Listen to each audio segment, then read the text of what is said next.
On est là pour prendre des risques. Il n'y a pas d'entreprise sans prise de risque, hein. Sinon c'est terminé. Mais en revanche, il faut les prendre en connaissance de cause et avec un niveau de contrôle approprié. Quand vous regardez, en fait, donc les entreprises maintenant font des cartographies des risques depuis plusieurs années. Quand on regarde ces cartographies de risques, on s'aperçoit que ceux qui sont transférés au marché de l'assurance représentent entre 10 et 20% de tous les risques identifiés dans le cadre des cartographies des risques. Il y a à la disposition des risques managers et des entreprises tout un panel d'outils. Et la prévention, donc le travail sur le risque, quand bien même il va être transféré à le risque net va être transféré à l'assureur, ben, est un travail extrêmement important qui va permettre d'avoir également plus de poids à l'égard de l'assureur, puisqu'un assureur sera beaucoup plus enclin à travailler un risque qui est déjà maîtrisé ou en tout cas qui est bien connu qu'un risque voilà, qui sort de son chapeau. On peut prendre d'autant plus de risques pour soi, sa famille, dans son cadre professionnel, que l'on se sait assuré, protégé d'un aléa, d'un accident de la vie, d'un pépin. Et cette perception de la protection est quelque chose qui est de plus en plus attendu, revendiqué, exigé d'une certaine façon dans nos États occidentaux, États sociaux.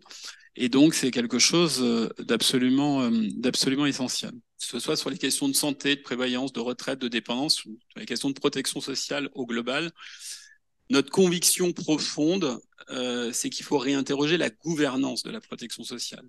On voit bien que si on veut faire fonctionner puissamment les solidarités, ça suppose aussi de trouver un équilibre entre solidarité, responsabilité individuelle et collective. Ça suppose de restaurer une forme de citoyenneté sociale. Dites-vous simplement, si on veut la faire innover, ce système assurantiel, on se dit, tiens, finalement, la norme, ce serait le commun, les communs que vous avez traduit, c'est les communs entre l'assureur et l'assuré. Quel est l'inconnu qu'on pourrait mettre entre les deux? On pourrait le construire.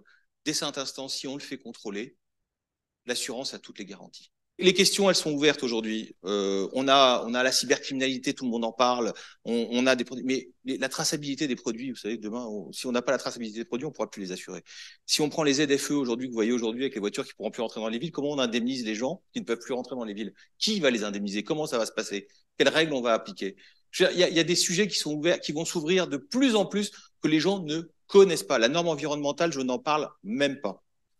Mais la norme de tous les jours va nous inquiéter tous les jours comme ça. Donc nous, on a intérêt à construire avec les compagnies d'assurance, à construire avec le monde de l'assurance, à construire avec le monde des risques qui identifie et cartographie ces risques-là, pour à ce moment-là créer les possibilités de réassurer.